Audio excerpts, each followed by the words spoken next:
بسم اللہ الرحمن الرحیم۔ گمنام ہیرو کے معزز ناظرین السلام علیکم۔ آئیے چلتے ہیں کہانی کی طرف۔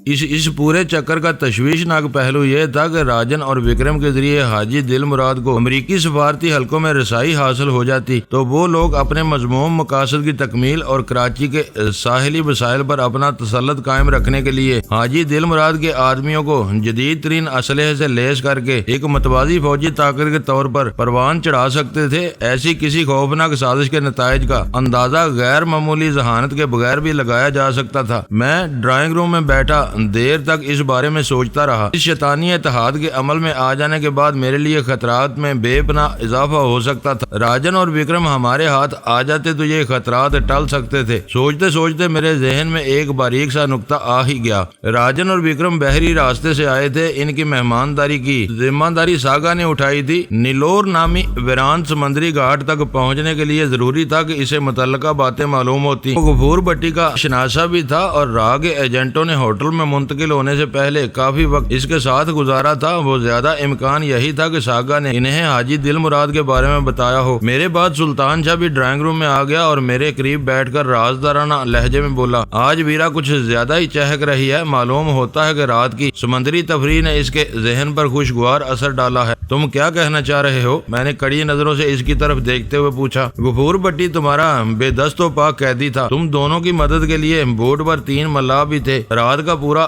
سفر سکون سے ہی گزرا ہوگا۔ ایسے ویرا واپس آئی تو شراب نوشی کی کثرت سے اس کی آنکھیں متورم تھی۔ وہ ہمیشہ ہی زیادہ پیتی ہے، میں نے بے رخی سے کہا۔ اس میں نئی کیا بات ہے؟ کچھ بھی نہیں، وہ مسکرا کے ڈٹائی سے بولا، بس اتنی سی بات ہے کہ آج وہ تم سے بات کرتے ہوئے کترا رہی ہے جیسے اسے کوئی چوری کھل جانے کا ڈر ہو۔ معلوم ہوتا ہے کہ تم دونوں میں کوئی سمجھوتا ہو گیا ہے۔ بس اب اپنی زبان پر قابو رکھو، میں نے سختی سے اسے ڈانٹ دیا۔ تمہاری یہ زہریلی باتیں غزالہ کے کان میں پڑ گئیں تو وہ سوچ سوچ کر کئی دن تک ہلکان ہوتی رہے گی۔ جب میں نے ایک تبدیلی نوٹ کر لی ہے تو اس نے بھی کچھ نہ کچھ محسوس کیا ہوگا۔ ہو سکتا ہے کہ وہ اس وقت بھی اس بارے میں سوچ رہی ہو۔ عورتوں کے لیے تمہاری مردانہ وجاہت کی کشش اسے پریشان کرنے لگی ہے۔ اس سے کہو کہ سوتے ہوئے میرے چہرے پر تھوڑا سا تیزاب ڈال دے، میں نے تلخی سے کہا۔ لا حول ولا قوت، وہ جلا کر بولا، تم میری ہر بات کا غلط مطلب سمجھتے ہو۔ میں ہلکے پھلکے انداز میں تمہیں اس کی فکر مندی سے باخبر کرنا چاہ رہا ہوں اور تم بات بڑھا رہے ہو۔ اسے میری طرف سے کیا فکر مندی لاحق ہے؟ میں نے محتاط لب و لہجے میں پوچھا۔ میں نے میز پر بلا وجہ نادرہ کا ذکر نہیں چھیڑا تھا۔ وہ دھیمی آواز میں بولا، رات کو اسے غصہ تھا کہ برو عورتیں تم سے مل کر یہ کیوں بھول جاتی ہیں کہ تم شادی شدہ ہو۔ اس میں نادرہ کا ذکر کہاں تھا؟ میں نے اس کا مضحکہ اڑاتے ہوئے پوچھا۔ اسے یہی فکر تھی کہ غفور بھٹی کی لانچ سے بیرون ملک روانہ ہونے کے لیے وہ کراچی آئے گی تو تم پر ڈورے ڈالنے کی کوشش ضرور کرے گی۔ میں اسے جتانا چاہ رہا تھا کہ یہ خطرہ ٹل چکا ہے۔ اس وقت تمہارے دماغ پر شاید شیطان سوار ہے۔ پہلے ویرا کی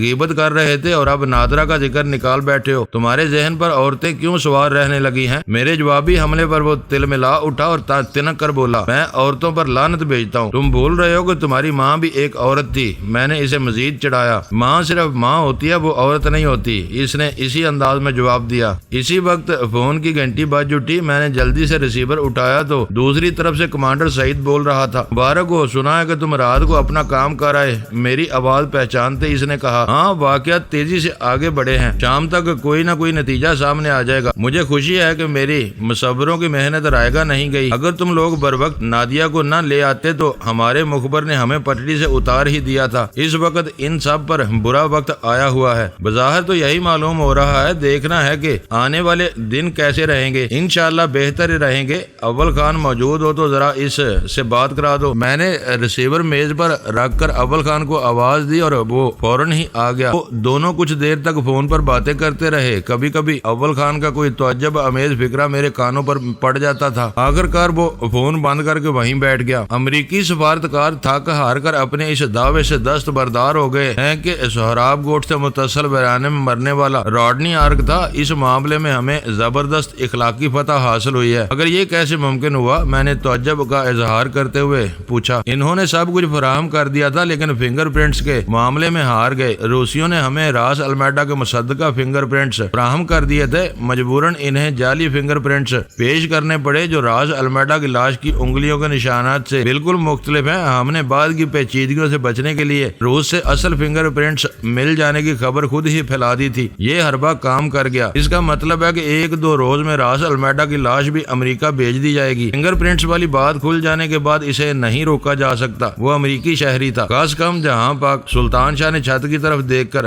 تشکر امیز لہجے میں کہا، یہ اچھی خبر تھی، اب ایک بری خبر بھی سن لو۔ اول خان نے قدرے توقف کے بعد زبان کھولی۔ وہ کیا؟ میں نے پوچھا۔ اسی وقت ویرا بھی وہیں آ گئی۔ تمہارے خلاف محاذ کھل گیا ہے۔ انہوں نے اس فلیٹ کا فون نمبر دے کر دفتر خارجہ میں شکایت کی ہے کہ ان کا ایک خطرناک مطلوبہ مجرم مسلسل یہ فون استعمال کر رہا ہے، مگر مقامی حکام اسے نظر انداز کر رہے ہیں۔ انہوں نے تمہاری فوری گرفتاری کا مطالبہ کیا ہے، مگر کس جرم میں؟ سلطان شاہ نے حیرت اور تعجب سے پوچھا۔ برخوردار، تمہارا حافظہ کمزور ہے، میں نے مسکرا کر کہا۔ میرے خلاف ان لوگوں کا انعامی اشتہار بھی ابھی تک برقرار ہے۔ وقتی طور پر وہ معاملہ دب گیا تھا مگر کاغذوں پر زندہ ہے، اب ان سے دبنے کی ضرورت نہیں۔ ویرا غصیلے لہجے میں بولی۔ میں ایک پریس کانفرنس میں اعلان کروں گی کہ امریکی سفارتکار میرے بارے میں بے بنیاد غلط فہمیاں پھیلا رہے ہیں۔ مجھے ڈینی یا کسی اور نے اغوا نہیں کیا، بلکہ میں اپنی مرضی سے پاکستان میں مقیم ہوں۔ یہ نہیں ہو سکے گا، اول خان نے کہا۔ بھرپور حفاظتی انتظامات کے بغیر ہمارا منظر عام پر آنا مہلک ثابت ہو سکتا ہے۔ حفاظتی انتظامات کیے گئے تو حکومت ایک فریق بن جائے گی، کیونکہ تم ویرا لائٹ کی حیثیت سے پاکستان میں داخل ہونے کا کوئی ثبوت پیش نہیں کر سکو گی۔ ایسی صورت میں مقامی حکام کو تمہیں گرفتار کرنا ہوگا اور تم اپنی خون کے پیاسوں کی نظروں میں آ جاؤ گی۔ مشکل یہ ہے کہ تم لوگ امریکی اور عالمی قرضوں پر عیش کرنے کی وجہ سے اپنی مصلحتوں کا اسیر ہو۔ ویرا نے جلا کر کہا، دبنگ بن کر اپنی مرضی سے کوئی کام نہیں کر سکتے۔ جب امریکہ میں لاکھوں غیر قانونی تارکین وطن رہ سکتے ہیں تو تمہاری حکومت میری غیر قانونی آمد سے بری الذمہ کیوں نہیں ہو سکتی؟ ہو سکتی ہے، اول خان نے مسکرا کے کہا۔ تم کسی ہوٹل میں اچانک پریس کانفرنس کرو اور دوبارہ رپوش ہو جاؤ، تمہیں کھلے بندوں کوئی تحفظ فراہم نہیں کیا جا سکے گا۔ اس تدبیر میں یہی سب سے سنگین خطرہ ہے۔ اس کا مطلب ہے کہ وہ جب چاہیں گے اس مسئلے کو بلیک میلنگ کے لیے استعمال کریں گے۔ فی الحال کچھ ایسی ہی مجبوری درپیش ہے۔ اول خان بے بسی سے اپنے شانے اچکا کے رہ گیا۔ اب ہمیں یہ فلیٹ بھی چھوڑنا ہوگا؟ سلطان شاہ نے مایوسی سے پوچھا۔ قطعی نہیں، اول خان نے فیصلہ کن لہجے میں کہا۔ افسران بالا اس کیس کی نوعیت سے پوری طرح باخبر ہیں۔ اس شکایت کے ذریعے انہوں نے یہ پیغام دینے کی کوشش کی ہے کہ وہ تمہارے ٹھکانے سے واقف ہو چکے ہیں۔ ڈٹے رہو لیکن پوری طرح چکنے رہو۔ وہ لوگ براہ راست بھی ادھر کا رخ کر سکتے ہیں۔ کسی وقت حالات زیادہ ناسازگار ہوئے تو ڈینی میرے گھر میں رہ سکتا ہے۔ ہیروئن کا وبال ہم لوگوں کے حلق کی چھچھوندر بن گیا ہے۔ سلطان شاہ اکتائے ہوئے لہجے میں بولا۔ دور دور تک گلو خلاصی کی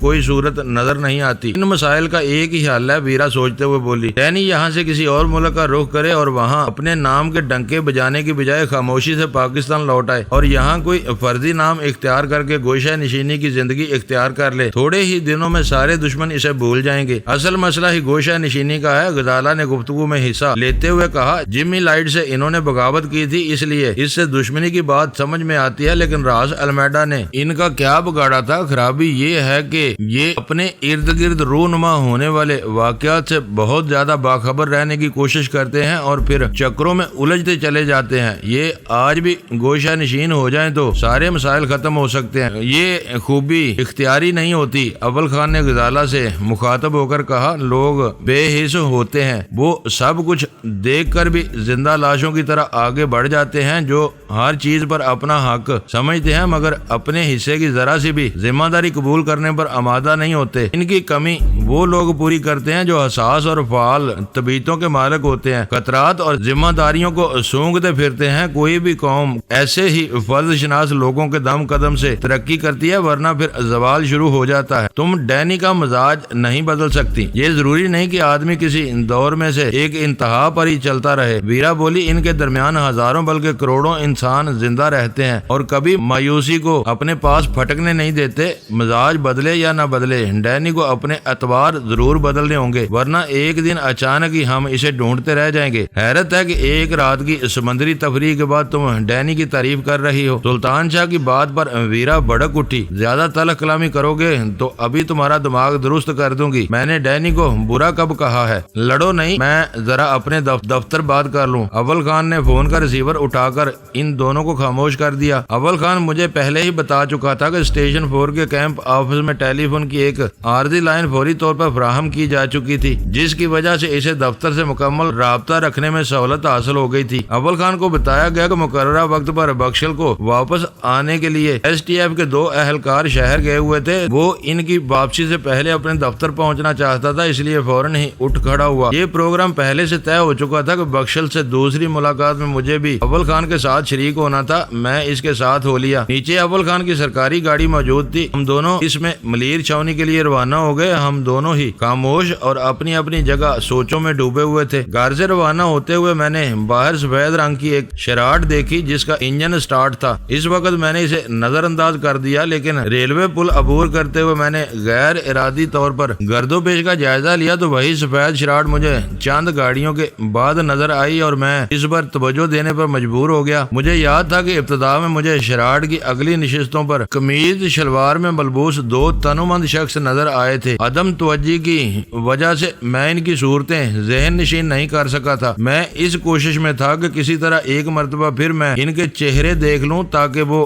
میرے حافظے میں محفوظ ہو جائیں۔ فائنانس اینڈ ٹریڈ سینٹر والے سگنل تک سفید شراٹ کو آگے نکلنے کے کئی مواقع ملے، لیکن وہ چند کاروں کا فاصلہ برقرار رکھتے ہوئے ایک قطار میں ہمارے پیچھے آتی رہی۔ سگنل بند تھا، ٹریفک رک گیا، ہمارے بائیں طرف کی قطار خالی تھی۔ ہمارے پیچھے والی ٹیکسی نکل کر ہمارے برابر میں آ گئی۔ شراٹ اسی قطار میں آگے سرک آئی۔ اگر میرا اندازہ درست تھا تو وہ گاڑی ہمارے تعاقب میں تھی۔ تم بار بار پیچھے مڑ کر انہیں ہوشیار کر دو گے، اول خان نے پرسکون لہجے میں تادیب کر کے مجھے حیران کر دیا۔ سفید شراٹ میری نظروں میں ہے، اشارہ فیصل پر یہ بھاگ جائیں گے۔ میں سمجھ رہا تھا کہ تم تعاقب سے بے خبر ہو۔ میں یقین کرنا چاہ رہا تھا۔ میرے سامنے 3 عقب نما آئینے موجود ہیں۔ وہ سن سیٹ بلیوارڈ سے ہی میری نظروں میں آ گئے تھے اور میں ان سے نمٹنے کی حکمت عملی سوچ چکا ہوں۔ کچھ دیر پہلے سب کچھ پرسکون نظر آ رہا تھا۔ پہلے میرے ذہن میں فلیٹ کے عدم تحفظ کے احساس نے سر ابھارا کیونکہ فلیٹ کا فون نمبر ہمارے دشمنوں کے علم میں آ چکا تھا۔ پھر اول خان نے بھی وہی بات دہرائی۔ باہر نکلے تو شراٹ ہماری روانگی کی منتظر تھی۔ پتہ نہیں وہ کون لوگ تھے اور ہمارے کس حریف کے لیے کام کر رہے تھے۔ یہ امکان بھی اپنی جگہ موجود تھا کہ ان کے کچھ ساتھی فلیٹ کی نگرانی پر جمے رہے ہوں اور وہاں نفری میں کمی واقع ہوتے ہی فلیٹ میں رہ جانے والوں کو ہراساں کرنے کی کوشش کریں۔ مجھے امید تھی کہ دونوں عورتیں سلطان شاہ کی مدد سے ہر خطرے کا مقابلہ کرنے کے قابل تھیں۔ شارع فیصل پر ابتدائی 3 ٹریفک سگنل عبور کرتے ہوئے ہمارے اور شراٹ کے درمیان صرف 2 گاڑیاں تھیں۔ چوتھے سگنل پر ان میں سے ایک گاڑی نے داہنی طرف مڑنے کا اشارہ دیتے ہوئے رخ کاٹ لیا۔ ٹریفک تیزی سے رواں تھا۔ اول خان نے چوتھا سگنل عبور کرتے ہی گاڑی کو قطار سے بائیں طرف نکال کر اچانک رفتار کم کرنی شروع کر دی۔ اس کی وہ حرکت اس قدر غیر متوقع تھی کہ شراٹ والوں کو اس کا توڑ کرنے کا کوئی موقع نہیں مل سکا اور وہ تیزی کے ساتھ ہمارے برابر سے گزر گئے۔ اس موقع پر میں شراٹ کے دونوں سواروں کو دیکھنے میں کامیاب ہو گیا۔ وہ معمولی خد و خال والے عام سے نوجوان تھے۔ رفتار کم کرتے کرتے اول خان نے گاڑی سڑک کے کنارے سے لگا دی اور اس وقت تک وہاں رکا رہا جب تک شراٹ سڑک کے خفیف سے گھماؤ میں ہماری نظروں سے اوجھل نہ ہو گئی۔ شراٹ کے غائب ہوتے ہی اول خان نے گاڑی دوڑائی اور بائیں طرف مڑ گیا۔ وہ شارع فیصل کی خاک چھانتے رہیں گے۔ اب ہم یونیورسٹی روڈ سے چھاونی میں داخل ہوں گے۔ سیدھی سڑک پر یونیورسٹی روڈ سے چھاونی میں داخل ہوں گے۔ سیدھی سڑک پر اس نے رفتار بڑھاتے ہوئے کہا۔ وہ ہماری گرد بھی نہیں پا سکیں گے۔ یہ تو کچھ بھی نہیں ہوا۔ انہیں کھو کر ہم نے ایک ناگہانی خرش مول لے لی ہے۔ پتہ نہیں وہ کون تھے اور کیا چاہتے تھے۔ انہیں کہیں گھیر لیا جاتا تو ہم پھنس سکتے تھے۔ میں اس واقعے میں الجھ کر وقت برباد نہیں کرنا چاہتا تھا۔ اس وقت میری نظروں میں بخشل اور حاجی سب سے زیادہ اہم ہے۔ بڑے بدماش ہاتھ آ جائیں تو چھوٹی موٹی کڑیاں خود بخود مل جاتی ہیں۔ سوچنے والی بات یہ ہے کہ کچھ نامعلوم لوگ ہمارے فلیٹ تک پہنچ چکے ہیں۔ بالکل ہے، اس نے اعتراف کیا، مگر اس وقت ہم بے بس ہیں۔ اگر وہ دشمنی میں سنجیدہ ہیں تو جلد ہی دوبارہ سامنے آئیں گے۔ اس وقت ہم ان سے 2 ہاتھ کر لیں گے۔ وہ ایک مختصر اور سنسنی خیز واقعہ تھا۔ ہم سارے راستے اسی کے بارے میں باتیں کرتے رہے اور مقررہ وقت سے چند منٹ پہلے ہی اول خان کے دفتر پہنچنے میں کامیاب ہو گئے۔ اول خان نے اپنے آدمیوں کو ہدایت کر دی تھی کہ بخشل کے پہنچتے ہی اسے مطلع کیا جائے۔ بخشل مقررہ وقت سے کافی دیر پہلے اسٹیشن 4 پر لایا گیا۔ اس کی آنکھوں پر بندھی ہوئی سیاہ پٹی خیمے میں پہنچنے کے بعد اتار دی گئی۔ بخشل نے اپنی ہتھیلیوں سے دونوں آنکھیں رگڑی اور نیم مردہ آواز میں بولا، صاحب حاجی بہت غصے میں ہے۔ اس وقت وہ کسی کو کوئی بات نہیں سن رہا۔ وہ اپنے دوست کی تلاش میں پاگل ہوا جا رہا ہے۔ یہ اس کے کس دوست کا قصہ ہے؟ ہے؟ میں نے انجان بن کر سوال کیا۔ غفور بھٹی کو کل شام ٹریفک کے جھگڑے میں کچھ بدماش اٹھا کر لے گئے تھے، وہ ابھی تک گھر نہیں لوٹا۔ حاجی کو دبئی سے آتے ہی یہ خبر ملی تھی۔ وقت گزرنے کے ساتھ ساتھ اس کا غصہ بڑھ رہا ہے۔ اس کا مطلب ہے کہ تمہاری اس سے کوئی بات نہیں ہو سکی؟ میں نے پوچھا۔ بات ہوئی تھی، اس نے سر جھکا کے کہا۔ وہ کہتا ہے کہ غفور بھٹی کو لاؤ اور دونوں کو لے جاؤ، اور اگر غفور بھٹی واپس نہ آیا تو کیا ہوگا؟ میں نے رسانیت سے پوچھا۔ اس کے ارادے بہت خطرناک ہیں۔ اس نے شہر کے بڑے افسروں کو دھمکیاں دی ہیں کہ صبح تک غفور بھٹی کا پتہ نہ چلا تو وہ شہر کی سڑکوں سے اپنی مرضی کے لوگوں کو اٹھوا لے گا۔ جہاں اس کا دوست محفوظ نہیں رہ سکتا، وہاں کوئی بھی محفوظ نہیں رہے گا۔ وقت وہ بھارتیوں کا قصہ بھول چکا ہے۔ وہ خوف سے اپنے ہونٹوں پر زبان پھیرتے ہوئے کمزور آواز میں بولا، تم چاہو تو اس سے فون پر بات کر سکتے ہو۔ تم نے اسے ہمارے بارے میں کیا بتایا ہے؟ اول خان نے فون نمبر نوٹ کر کے اس سے سوال کیا۔ صاحب فوج ہوتی ہے، میں اس کو اور کیا بتا سکتا تھا؟ اس وقت وہ سب کو گالیاں بک رہا ہے۔ اسے غفور بھٹی کے ڈرائیور نے بتایا ہے کہ حادثے کے وقت بھٹی نیوی والوں سے ملنے جا رہا تھا۔ وہ ان پر بہت ناراض ہے۔ میں نے بہت کوشش کی مگر اس نے میری اور کوئی بات نہیں سنی۔ تم حاجی کے بہت اہم آدمی ہو، تمہارے ساتھ کتنے آدمی تمہیں چھوڑنے آئے تھے؟ اس نے دونوں ہاتھ جوڑ دیے اور کہا، صاحب میں غریب مسکین آدمی ہوں، حاجی کے ٹکڑوں پر پل رہا ہوں، اس لیے میری انتاق ہے، میں فوج سے دھوکہ نہیں کر سکتا۔ اکیلا گیا تھا اور اکیلا ہی واپس آیا تھا۔ میں نے کسی کو نہیں بتایا کہ مجھے ملیر چھاونی میں بلایا گیا تھا۔ مجھے ریشم وقت کے گھر سے سادہ کپڑوں والے فوجی لائے تھے، اس لیے حاجی کے سوا کسی کو معلوم نہیں کہ مجھے تم نے پکڑا تھا۔ وہ آ جاتے تو تمہیں رہائی مل سکتی تھی۔ اب حاجی کا غصہ ٹھنڈا ہونے تک تمہیں یہیں قید رہو گے۔ وہ رو دینے والی آواز میں گڑ گڑا کر ہمیں اپنی بے گناہی کا یقین دلانے لگا۔ ہم دونوں اس کی فریادوں کو نظر انداز کر کے خیمے سے باہر نکل آئے۔ اب تم غفور بھٹی کو کہاں سے لاؤ گے؟ میں نے راستے میں اول خان سے پوچھا۔ ابھی وہ مشتعل ہے، اس وجہ سے بات سمجھنے سے قاصر ہے، ورنہ یہ بالکل سیدھا معاملہ ہے۔ غفور بھٹی تصویروں کے لیے نیوی والوں کے دفتر جاتے ہوئے اغوا ہوا۔ اس کے اغوا کے 12 گھنٹے بعد بخشل کو اس کی محبوبہ کے گھر سے اٹھا لیا گیا۔ اب اگر بخشل دونوں آدمیوں کا مطالبہ لے کر اس کے سامنے گیا تھا تو اسے سمجھ لینا چاہیے تھا کہ یہ ایک ہی سلسلے کی ترتیب وار کڑیاں ہیں۔ وہ نہیں سمجھ رہا تو اسے سمجھانا پڑے گا۔ میں نے تلخی سے کہا، میں تمہارے دفتر سے اسے فون کرتا ہوں۔ سوچ لو، ہم لوگوں کے براہ راست سامنے آنے سے معاملہ بگڑ بھی سکتا ہے۔ اگر اس نے انکار کر دیا تو بھرپور آپریشن ناگزیر ہو جائے گا۔ بخشل کے ذریعے یہ کام بہت اطمینان سے ہو سکتا ہے۔ اول خان ٹھیک کہہ رہا تھا۔ اگر حاجی اور بھٹی میں اسی قدر گہری دوستی تھی تو بھٹی کے اغوا کو راہ کے ایجنٹوں سے ملانے کے بعد معاملات الجھ سکتے تھے۔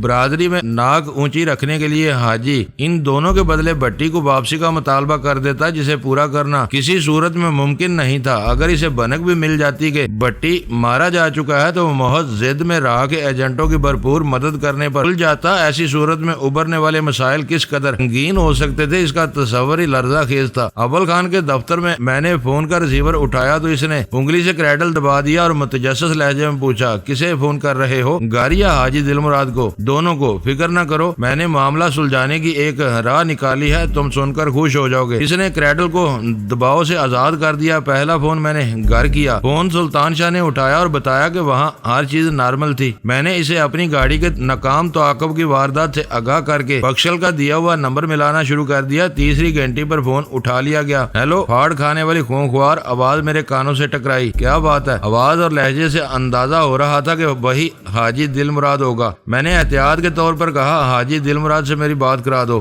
بہت ضروری کام ہے۔ ابے کام بول۔ وہ اس وقت آپے سے باہر ہو رہا تھا۔ میں حاجی نہیں تو کیا، تیرا باپ بول رہا ہوں۔ بے اختیار میرا دل چاہا کہ اسے ایک بدنی اور گندی سی گالی سناؤں، پر میں خود پر جبر کر کے رہ گیا۔ گالی سن کر وہ فون بند کر دیتا تو میرا مقصد فوت ہو جاتا۔ پتہ نہیں دوبارہ وہ فون پر آتا یا بات ٹال دیتا۔ آواز دھیمی رکھ کر میری بات سنو، غفور بھٹی کو زندہ دیکھنا چاہتے ہو تو پیسے کا بندوبست کرو۔ بھٹی کدھر ہے؟ اس سے میری بات کراؤ۔ غفور بھٹی کا نام سنتے ہی اس کی آواز دھیمی اور مضطربانہ ہو گئی۔ اس کے لب و لہجے کی تبدیلی سے ظاہر ہو رہا تھا کہ وہ بھٹی کو بہت عزیز رکھتا تھا۔ اسے دوا دی ہے، وہ سویا ہوا ہے۔ میں نے تجسس پیدا کرنے کے لیے سرگوشیانہ آواز میں کہا، اس سے تمہاری بات نہیں ہو سکتی۔ اس کا کہنا تھا کہ تم دبئی میں ہو اور تم ہی اسے مصیبت سے نجات دلا سکتے ہو۔ میں دبئی سے رات آیا ہوں، وہ کیسی مصیبت میں ہے؟ تم کون ہو؟ میں اسی شہر کا ایک سیٹ ہوں۔ بھٹی کے ڈرائیور نے کل میری گاڑی سے ایکسیڈنٹ کیا ہے، پھر اس نے میرے آدمیوں کو ڈرانے کے لیے فائرنگ بھی کی تھی۔ ہم چوہے نہیں ہیں، کمانے کے ساتھ عزت سے زندہ رہنا بھی جانتے ہیں۔ میرے آدمی بھٹی کو اٹھا لائے، اب پیسہ دو اور اسے واپس لے لو، پیسہ میرا پیشاب ہے، یہ کتنا چاہیے تم کو؟ حاجی کے ایک ایک لفظ سے تکبر پھٹا پڑ رہا تھا۔ اپنا پیشاب اپنی جیبوں میں بھر لو، پہلے میرا مطالبہ 50 لاکھ کا تھا، تمہارا پیشاب خطا کرانے کے لیے اب یہ رقم بڑھ کر پوری 1 کروڑ ہو گئی ہے، اس کے بغیر بھٹی کو آزادی نہیں ملے گی، دماغ خراب ہے تمہارا؟ اس کی آواز یکا یک تیز ہو گئی۔ کون سی گاڑی تھی تمہاری؟ کیا نقصان کیا ہے بھٹی نے اس میں؟ گاڑی کی مرمت کا 1 کروڑ مانگتے ہو اور پھر اپنے کو سیٹ بولتے ہو؟ سیٹ اسی طرح بنتے ہیں حاجی، میں نے کاٹدار لہجے میں کہا۔ مرمت کے 2-4 ہزار لگیں گے، باقی ان گالیوں کا معاوضہ ہے جو بھٹی نے ہم لوگوں کو دی تھی۔ تم لوگوں کو گمانڈ ہے کہ بدماشی صرف تم کر سکتے ہو، اب تمہیں پتہ چل جائے گا کہ کراچی میں کیسے کیسے جی دار رہتے ہیں۔ بولو کیا کہتے ہو؟ 1 کروڑ نہیں بن سکتا۔ اس کی آواز سے مایوسی مترشح تھی۔ وہ میرا ابایا بیٹا نہیں ہے، خالی دوست ہے۔ تم ایک دوست کے لیے جو کر سکتے ہو میں ڈیل کر سکتا ہوں، یا 5-10 لاکھ کی بات کرو تو میں سوچتا ہوں اس سے آگے بات نہیں بنے گی، اس میں 1 پائی بھی کم نہیں ہو سکتی۔ مجھے ہاں یا نہ میں جواب چاہیے، میں تلوار کے نیچے تو جواب نہیں دے سکتا، مجھے سوچنے کا وقت دو۔ بھٹی کا کنبہ برادری ہے،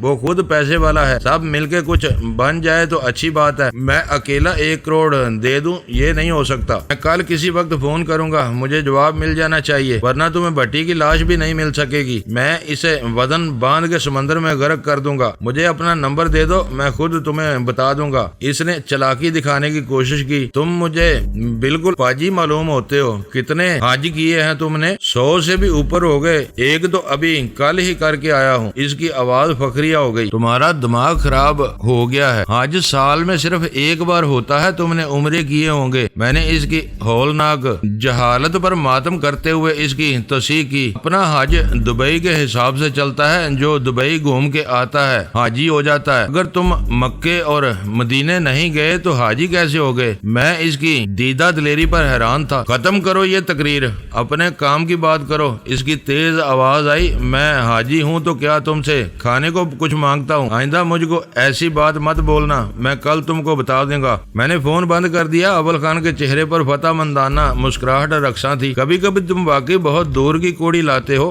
میں پریشان ہو گیا تھا کہ اب بھٹی کو کہاں سے لائیں گے۔ ہمارے اس فون کے بعد اس کے سارے مان ٹھنڈے پڑ گئے ہوں گے۔ وہ سوچ بھی نہیں سکے گا کہ بھٹی کی رپوشی کا راہ کے آدمیوں سے کوئی تعلق نہیں ہے۔ دل مراد کے مطالبے کے بعد ان دونوں واقعات کو ایک دوسرے سے الگ کرنا ضروری ہو گیا تھا۔ میں نے کہا وہ پکا بدماش اور جال ساز ہے، دبئی یاترا کے بعد زبردستی حاجی بن بیٹھا ہے اور دنیا کو فریب دے رہا ہے۔ اب میں بھول کر بھی اسے حاجی نہیں کہہ سکوں گا۔ نہ کہو، اسے کیا فرق پڑے گا، دنیا اسے صرف حاجی ہی کہتی ہے۔ اس پر لعنت بھیجو۔ میں سوچ رہا ہوں کہ بخشل کو اسی کے پاس بھیج دیا جائے، وہاں رہ کر وہ کیا کر سکے گا؟ اول خان نے بے یقینی سے پوچھا۔ 1 کروڑ روپے کا مطالبہ سن کر اس کا سارا جوش اور غصہ سرد پڑ چکا ہوگا۔ اب وہ بخشل کی بات دھیان سے سنے گا۔ شاید سے اندازہ نہیں ہے کہ راہ والے کتنی بڑی مالیت کے جعلی ڈالر لے کر آئے ہیں۔ ہو سکتا ہے کہ وہ رقم کے بدلے انہیں بخشل کے حوالے کر دے۔ اسے فون پر گفتگو کرنے کے بعد میں سمجھ گیا ہوں کہ بخشل رقم پر زیادہ زور کیوں دے رہا تھا۔ دل مراد بہت حریص اور لالچی آدمی ہے۔ بخشل کی حد تک تو یہ بات غنیمت ہے کہ وہ فوج کے احترام میں خود چل کر ہماری قید میں لوٹ آیا۔ راجن اور وکرم کا معاملہ مختلف ہے، وہ انہیں کیسے سنبھال سکے گا؟ اگر شبہ ہونے پر وہ بھاگ نکلے تو کیا ہوگا؟ دل مراد جاہل ضرور معلوم ہوتا ہے لیکن بے وقوف نہیں ہے۔ وہ بھول کر بھی دونوں بھارتیوں کو یہ ہوا نہیں لگنے دے گا کہ بخشل انہیں فوج کے حوالے کرنے کا ارادہ رکھتا ہے۔ اسے یہ خدشہ رہے گا کہ دونوں بھارتی فوج کے قبضے میں نہ گئے تو اس سے جعلی ڈالروں کا خزانہ چھین لیا جائے گا۔ میں نے سوچ کر نئی حکمت عملی کا لفظی خاکہ ترتیب دیتے ہوئے کہا۔ اسی طرح بخشل بھی ان سے فون کا کوئی ذکر نہیں کرے گا، انہیں اس خوش فہمی میں مبتلا رکھے گا کہ وہ دل مراد کے اما پر انہیں ایک ایسے آدمی سے ملوانے کے لیے لے جا رہا ہے جو ان کے لیے ہر کام کر سکے گا۔ وہ انہیں گھیر گار کر ریشم کے گھر تک لے آئے، وہاں ہم بہت آسانی سے ان پر ہاتھ ڈال سکتے ہیں۔ بخشل عقل سے کام لے تو یہ طریقہ 100% کامیاب ہو سکتا ہے۔ پکڑے جانے تک ان کے فرشتوں کو بھی کسی خطرے کی ہوا نہیں لگ سکے گی۔ یہ باتیں بخشل کو اچھی طرح ذہن نشین کرانی پڑیں گی۔ آخری مرحلے پر ہمارے سامنے 2 راستے موجود ہوں گے۔ میں نے اپنے بیان کا سلسلہ جاری رکھتے ہوئے کہا، ریشم بخت کے گھر پر باقاعدہ چھاپا مار کر انہیں حراست میں لے لیا جائے اور پھر 3rd ڈگری استعمال کر کے ان کے عزائم کے بارے میں معلومات حاصل کرنے کی کوشش کی جائے۔ دوسری اور زیادہ بہتر راہ یہ ہو سکتی ہے کہ بخشل ہم دونوں میں سے کسی کو کام کا آدمی کہہ کر راجن اور وکرم سے ملوا دے اور پھر ہم انہیں اپنے اعتماد میں لے کر ریشم کے مکان سے نادرا کے غیر آباد مکان میں لے جائیں جہاں ہر طرح کی رہائشی سہولتیں موجود ہیں، اور پھر وہاں ان سے پوچھ گچھ کی جائے۔ اول خان کے اس سوال نے میری طبیعت بوجھل کر دی۔ ہم ان دونوں کے لیے کام کرنے والے آدمی ہوں گے تو ہمیں باز پرس کی ضرورت ہی پیش نہیں آئے گی، وہ خود ہی ہم سے کھلنے پر مجبور ہو جائیں گے، وہ ہمیں کام بتائیں گے۔ غیر اہم اور چھوٹے موٹے کاموں کو سر انجام دے کر ان کے ہر منصوبے کو ملیا میٹ کرنا اور ان پر اپنا برم قائم رکھنا ہمارا کام ہوگا۔ یہ طریقہ زیادہ اچھا مگر بہت صبر آزما ہوگا۔ وہ بیک وقت اپنے سارے کارڈ ہمارے سامنے نہیں رکھیں گے۔ اس کا انحصار اس بات پر ہوگا کہ ہم کس حد تک ان کا اعتماد جیتنے میں کامیاب ہوتے ہیں۔ ہمیں شاطر، بارسوخ اور ملک و قوم کے بدترین نمک حرام تصور کر کے وہ ہمیں اپنا رازداں تک بنا سکتے ہیں۔ اجنبی سرزمین پر ہر سیکرٹ ایجنٹ کو قابل اعتماد مقامی ساتھیوں کی ضرورت رہتی ہے۔ ہم نے ان کی اس کمزوری سے فائدہ اٹھا لیا تو شاید ہم ان کے مقامی سفارتی عملے میں چھپی ہوئی کالی بھیڑوں کو بھی بے نقاب کرنے میں کامیاب ہو جائیں گے۔ منصوبہ بندی کے لیے اب میں تم پر ہی انحصار کرنے لگا ہوں۔ تم بہت آسانی سے ہر کام کے لیے قابل عمل راہیں نکال لیتے ہو، اسی ایک معاملے میں تمہارے حریف تم سے ہر جگہ مار کھا جاتے ہیں۔ میرا خیال ہے کہ میں بخشل سے بات کر لوں تاکہ وہ اندھیرا ہونے سے پہلے دل مراد کے پاس پہنچ جائے۔ ان دونوں کو اب جلد از جلد ہماری تحویل میں آ جانا چاہیے۔ میں تمہاری کامیابی کے لیے دعا گو ہوں۔ تمہیں بخشل کے اس پاس جانے سے کوئی نہیں روکے گا۔ میں اول خان کے فیلڈ آفس سے نکل کر بخشل کے خیمے میں پہنچ گیا۔ وہ تھکن اور بیزاری کے عالم میں پتلے سے فرشی بستر پر دراز کچھ سوچ رہا تھا۔ مجھے دیکھتے ہی ہڑبڑا کر اٹھ گیا۔ میں تمہارے لیے ایک خوشخبری لے کر آیا ہوں، میں نے کرسی سنبھال کر خوش دلی سے کہا۔ میں رفتہ رفتہ یہاں کے سخت ماحول کا عادی ہو جاؤں گا، مگر فی الحال آزادی کی آرزو ہے۔ خدا کرے کہ حاجی کا غصہ سرد ہو اور میں تمہارے سامنے سرخرو ہونے میں کامیاب ہو سکوں۔ میرے سامنے اس بدماش کو حاجی نہ کہو، وہ محض دبئی پلٹ ہے اور جعلی حاجی بنا بیٹھا ہے۔ میری توقع کے برعکس بخشل نے میرے انکشاف پر کسی تعجب کا اظہار نہیں کیا۔ اس نے سرسری انداز میں کہا، آج کل سفر بہت آسان ہو گئے ہیں۔ آج سے برسوں پہلے لوگ دبئی، مسقط اور عمان ہو کر آنے والوں کو بھی حاجی کہنے لگتے تھے۔ جہالت اور اندھی عقیدت میں ایسی لغزشیں اکثر ہونے لگتی ہیں۔ مجھے بھی چند برس پہلے پتا چلا کہ حج صرف مکے مدینے میں ہوتا ہے۔ باخبر ہونے کا دعویٰ کرنے کے باوجود وہ مکے اور مدینے کے نام یوں ملا کر لے رہا تھا جیسے ان دور افتادہ شہروں کو ایک ہی سمجھتا ہو، مگر میں نے خاموشی اختیار کر کے اس کے مطلب کی بات چھیڑ دی۔ میں خود بھی تمہاری آزادی کے بارے میں سوچ رہا ہوں۔ دل مراد کے قریب رہ کر تم جلد کامیابی حاصل کر سکو گے۔ میرا بھی یہی خیال تھا، لیکن میں یہ سوچ کر چپ رہا کہ تم میری اس بات کو آزادی کا بہانہ سمجھو گے۔ بھاری خون ریزی سے بچنے کے لیے ہم دل مراد کے خلاف طاقت استعمال کرنے سے گریز کر رہے ہیں۔ اس کا توڑ یہی ہے کہ تم اپنا کردار ادا کرو۔ انہیں تم نے پناہ دی ہے، انہیں لانا تمہاری ذمہ داری ہے۔ میں اپنی اس ذمہ داری کو ہر قیمت پر پورا کروں گا، اس نے پورے خلوص سے کہا۔ ان دونوں کو پتا چلے گا کہ تم انہیں فوج کے حوالے کرنے والے ہو تو وہ تم پر اعتبار نہیں کریں گے۔ انہیں قابو میں رکھنے کے لیے تم نے کیا طریقہ سوچا ہے؟ طاقت ایسے قوموں میں کامیابی کی کنجی ہوتی ہے۔ مجھے 2-4 آدمیوں کی مدد بھی لینی پڑی تو میں دریغ نہیں کروں گا، مگر انہیں اپنے شکنجے سے نہیں نکلنے دوں گا۔ جو کام صرف ذہن سے لیا جا سکے، اس میں طاقت کا استعمال نقصان دہ ثابت ہوتا ہے۔ اس کی وہ سوچ میرے لیے حوصلہ افزا تھی۔ میں نے اسے دھیرے دھیرے اپنے منصوبے سے آگاہ کرنا شروع کر دیا۔ دونوں بھارتیوں کو ریشم بخت کے گھر پر پہنچانے تک اس کا کردار بہت اہم اور نازک تھا۔ وہاں ایک بار مجھے ان سے متعارف کرا دینے کے بعد اس کی ہمیشہ کے لیے گلو خلاصی ہو سکتی تھی۔ آخر میں باہمی رابطے کا مسئلہ اٹک گیا۔ ہم میں سے کوئی بھی اس منصوبے کی تکمیل کے وقت کا تعین نہیں کر سکتا تھا۔ اس کا تمام تر انحصار دل مراد کے موڈ اور مرضی پر تھا۔ ہمیں بر وقت مطالعہ کرنے کے لیے بخشل کے پاس کوئی نہ کوئی مؤثر ذریعہ ہونا ضروری تھا۔ میں فلیٹ کے رہائشی فون نمبر کی غیر ضروری تشہیر پسند نہیں کرتا تھا۔ اول خان خود بھی ہر معاملے میں عورتوں کو ملوث کرنے کے خلاف تھا۔ ہم نے بخشل کو اول خان کے دفتر کا فون نمبر دے کر رخصت کر دیا۔ اس وقت تک اس کے جبڑے پر آئے ہوئے زخم پر ہلکی سی پپڑی جم چکی تھی۔ اگر جبڑے کا ورم نمایاں تھا، وہ بخشل رائفل کی واحد چوٹ تھی جو اسے اسٹیشن 4 میں اول خان کے ریوالور کے دستے سے لگی تھی اور خاصی شدید تھی، مگر اس کے باوجود بخشل ہم سے خوشی خوشی رخصت ہوا تھا۔ اپنی مجبوریوں کی وجہ سے وہ دل مراد کی نوکری کر رہا تھا، مگر میں نے محسوس کیا کہ اس جرائم پیشہ شخص کے اندر ایک اچھا انسان پوشیدہ تھا، تو اپنے اظہار کے لیے ذرا سی تحریک اور حوصلہ افزائی کا منتظر تھا۔ اسے رہا کہ 2 خطرناک اور تجربہ کار ایجنٹوں کو گھیرنے کا کام سونپ کر میں نے مطلوبہ تحریک فراہم کر دی تھی۔ 1-2 روز میں راجن اور وکرم کا مسئلہ حل ہو جائے گا، لیکن بٹی کا کیا بنے گا؟ اول خان نے مجھ سے پوچھا۔ اس کا جو بننا تھا وہ بن چکا، اب اور کیا بنے گا؟ اسے تو اب تک مچھلیاں کھا چکی ہوں گی۔ تو دل مراد سے تم نے بلا وجہ ہی 1 کروڑ روپے کا مطالبہ کیا تھا۔ میرا خیال ہے کہ مسلسل بھاگ دوڑ سے تم ذہنی طور پر تھک گئے ہو، جب ہی ایسے بولے بالے سوال کر رہے ہو۔ میں نے وہ مطالبہ اسے یہ باور کرانے کے لیے کیا تھا کہ بٹی کے اغوا کا تعلق ایک سنکی سیٹھ کی گاڑی سے تصادم کا نتیجہ تھا۔ اسے یہ یقین نہ دلایا جاتا تو وہ ایک پل بھی چین سے نہ بیٹھتا۔ اس کا مطلب ہے کہ اب اسے بھول جانا چاہیے، وہ ایک توڑ دے گا نہ بات آگے بڑھے گی۔ ہاں، مگر دل مراد سے چھیڑ چھاڑ کچھ دنوں تک چلتی رہے گی تاکہ اسے توان کے مطالبے کی سنجیدگی کا احساس ہوتا رہے۔ معزز ناظرین، لائک کریں، شیئر کریں اور کمنٹس باکس میں پاک آرمی زندہ باد، پاکستان پائندہ باد کا نعرہ ضرور درج کر کے اپنے ملک پر فخر کریں اور پاکستان کی بنیادیں مضبوط کرنے میں اپنا کردار ادا کریں۔ ویڈیو دیکھنے کا شکریہ۔ معزز ناظرین، اپنا خیال رکھیے گا اور ہمارے چینل کا بھی۔ ISI پاک آرمی زندہ باد، پاکستان پائندہ باد۔